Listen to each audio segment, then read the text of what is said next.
Okay, so we're diving into some really interesting material today. And I think this quote kind of sums it all up. Oh, yeah.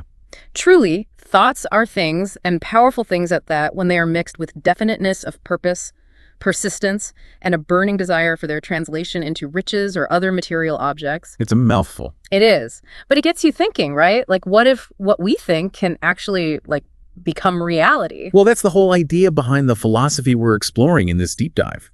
It's all about mindset.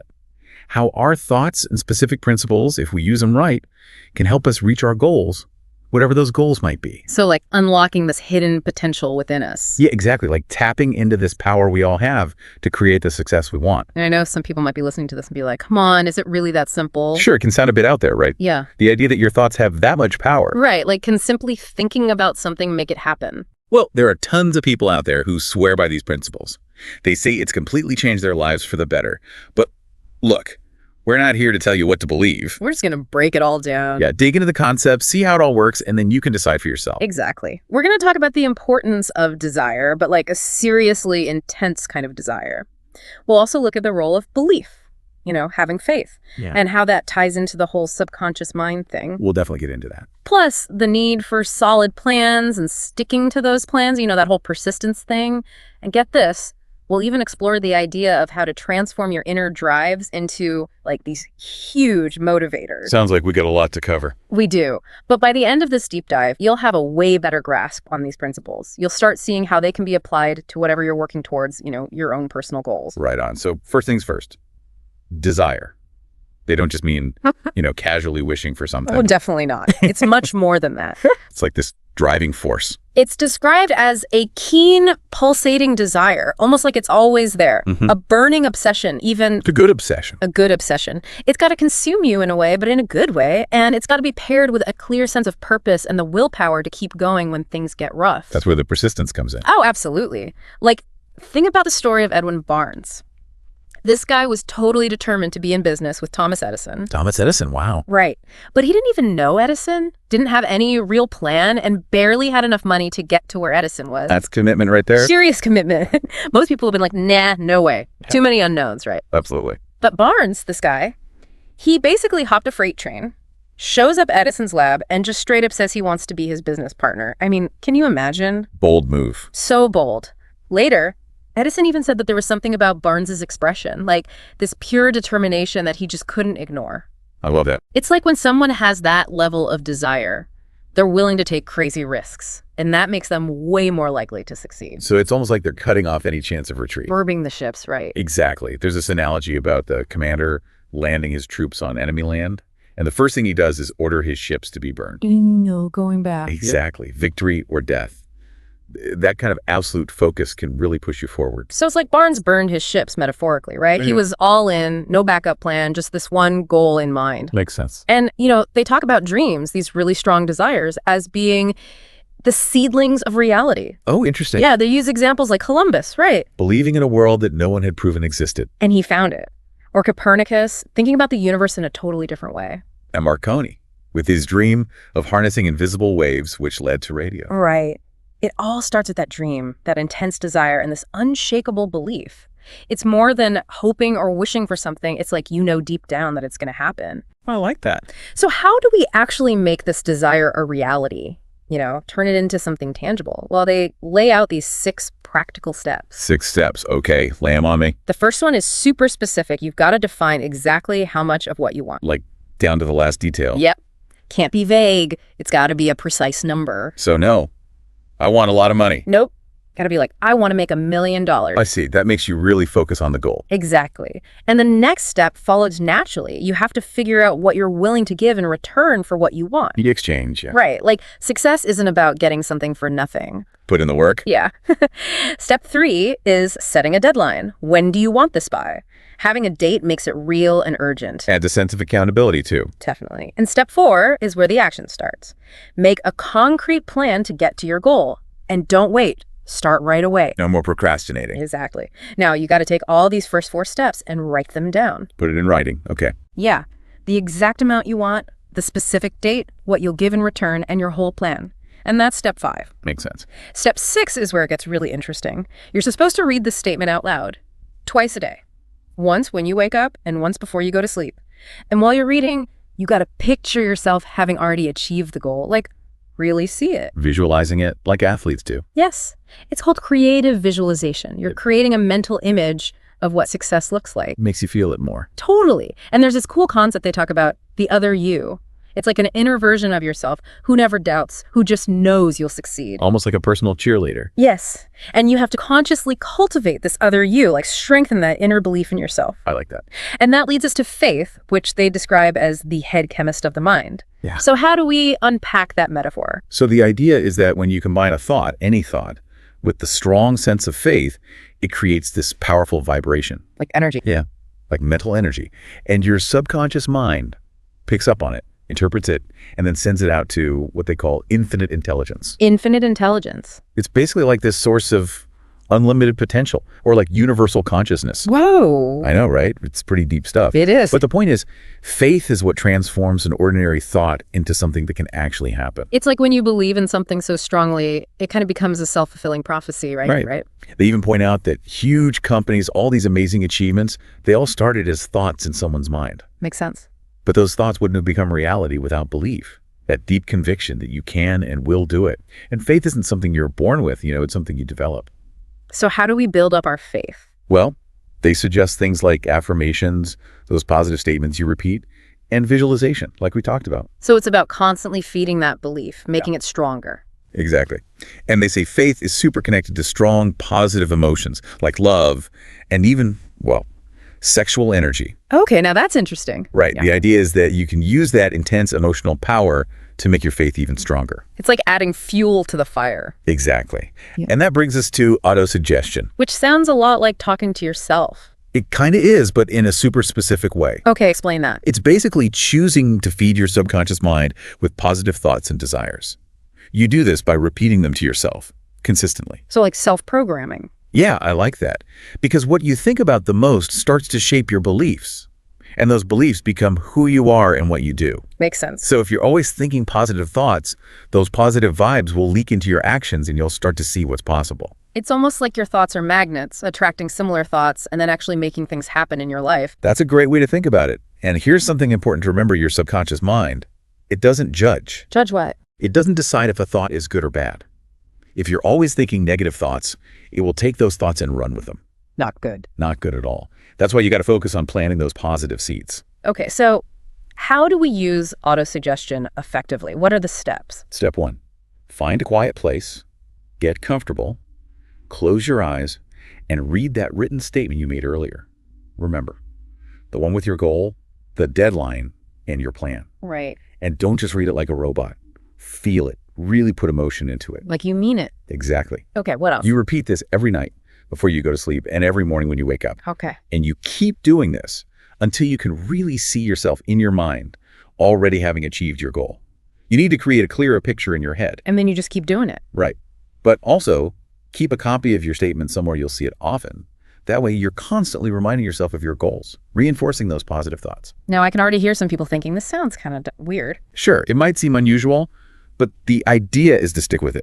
The more you repeat these thoughts, you're basically rewiring your brain, creating new habits of thinking that influence your subconscious. So you're drowning out the negative thoughts and replacing them with positive ones. Yeah, and they say when you do this consistently, you might start to feel more aware. You might get those aha moments, those bursts of inspiration, and even feel like you're being guided towards your goal. Almost like things just start falling into place. Right. And how well autosuggestion works really comes down to how much you can focus on that core desire until it becomes that burning obsession we were talking about. Right. Okay, so we've got the desire, the faith, and we're planting those positive thoughts in our minds. What's next? Now it's time for action. But not just any action. You need specialized knowledge, you need to use your imagination, and you need a solid plan. So it's not just about knowing stuff in general. Nope. It's about having knowledge specific to your goal. Like, if you want to start a bakery, you need to know about baking, not just business in general. Exactly. General knowledge is good, but if you want to achieve something big, you got to be an expert in your area. But even that's not enough. You need to organize that knowledge and turn it into a plan. A plan of attack. You got it. They say that a lot of people fail because they don't have a clear plan. So planning is key. And what about the mastermind group? Is that where this comes in? Yes. A mastermind group is basically when you team up with a few people who have similar goals. Like a support system. Totally. You meet regularly, brainstorm ideas, support each other, and use the combined brain power of the group to come up with awesome plans. It's like having a team of super smart advisors who are all in it together. That's a great way to put it. And what happens if your plan doesn't work out the way you hoped? You give up. Absolutely not. This is where persistence comes in. You got to analyze what went wrong and adjust your plan. Or even come up with a completely new plan. Exactly. The point is, don't give up.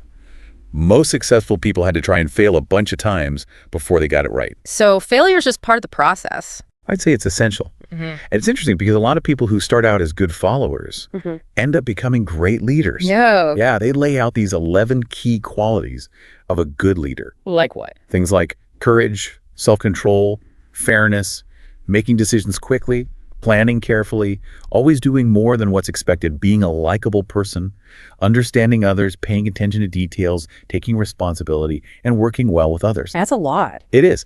And if you're missing those qualities, that's what they call negative leadership. Makes sense. They also talk about the common reasons why people don't reach their goals. Like what? Well, things like not having a clear purpose, not learning enough about their field, being undisciplined, procrastinating, and being too afraid of what others think. So basically a bunch of inner obstacles to overcome. Yeah, and that leads us to how important being decisive is and sticking to your guns. Persistence. Right. Persistence. Procrastination is like the ultimate killer of dreams. Like that. Well, they say successful people make decisions quickly, and they don't change their minds easily. People who struggle tend to do the opposite. So they're easily swayed by other people. Exactly. If you don't have a clear idea of what you want and a strong desire to get it, it's way too easy to let other people's opinions influence you. You get pulled in different directions. Yeah, exactly. And indecisiveness itself, it's a habit you can break. You got to have that clear purpose and burning desire, remember. Be a doer, not just a talker. Take action. Yes. Yeah. And persistence. It's what turns that desire into something real. And here's a powerful idea. They say that inside every failure, there's a seed of success. That's a cool way to think about it. Right. It means that even when things don't go your way, you can learn from it and use that to do better next time. So failure isn't the end. No, it's just a stepping stone. And they talk about this difference between poverty consciousness and money consciousness. Oh yeah, that's a big one.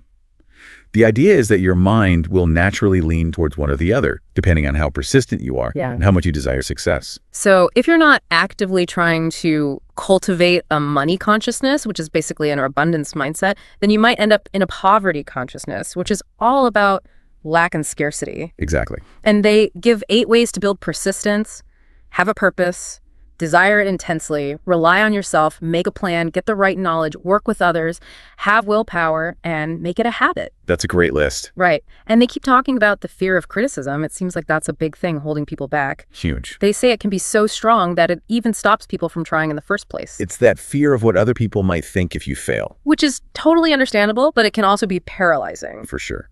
Their advice is to focus on your purpose and desire, have a plan you're actually working on, close yourself off from negativity, and find people who support you. Sounds like solid advice. Okay, so now we're getting into the idea of using your inner energy.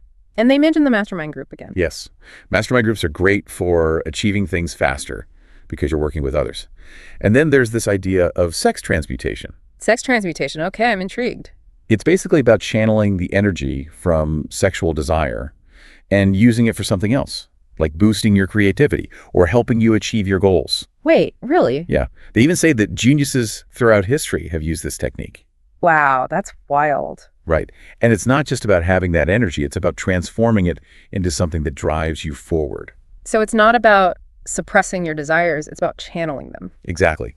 And then they talk about mind stimuli, which are basically things that get your mind buzzing and make you feel super motivated. Like what? Well, sexual desire is a big one, obviously.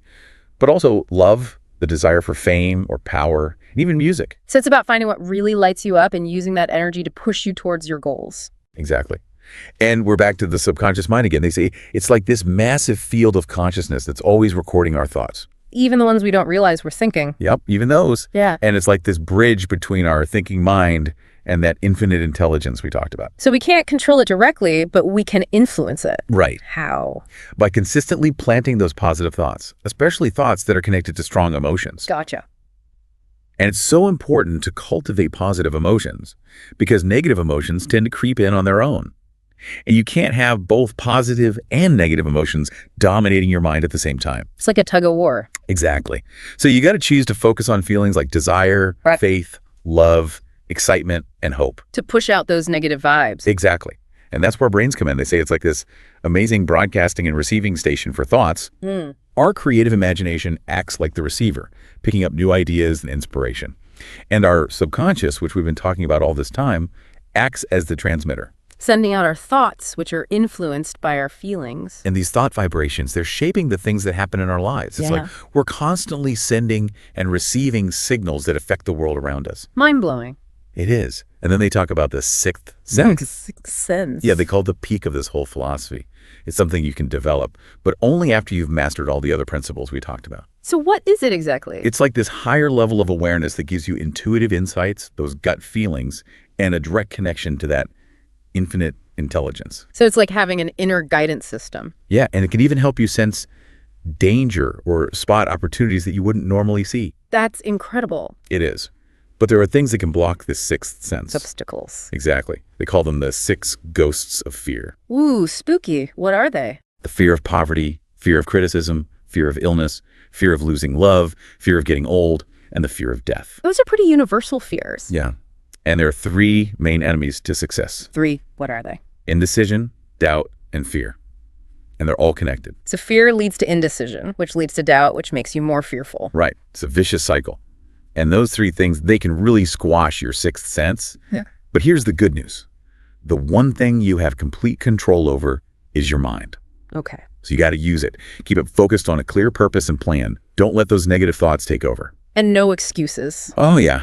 They talk about making excuses or alibis for why we haven't achieved things. Right. And they say the world doesn't care about your excuses. It cares about results. Ouch. Tough, but true. So no more if-only stories. Nope. Time to take responsibility and take action. And they say the best time to start is right now. No more waiting. Exactly. Figure out what you really want, what your burning desire is, and write it down. Include your plan and your deadline. No more procrastinating. Just do it. That's it. So what we've learned today is that your thoughts have immense power, especially when you combine them with strong desire, belief, and action. It's about taking control of your mind and using it to create the life you want. Right. And one last thought for you. Think of life like a giant game of checkers, and time is your opponent. If you don't make your moves decisively, you might get wiped off the board. So make your move. There's no downside to having a dream, but the price you pay for not having one is a life of unfulfilled potential. Deep stuff. So what do you do now? You start figuring out what you truly desire. And if you enjoyed this deep dive and want more like it, make sure you like, share, and subscribe so you don't miss out on our future explorations.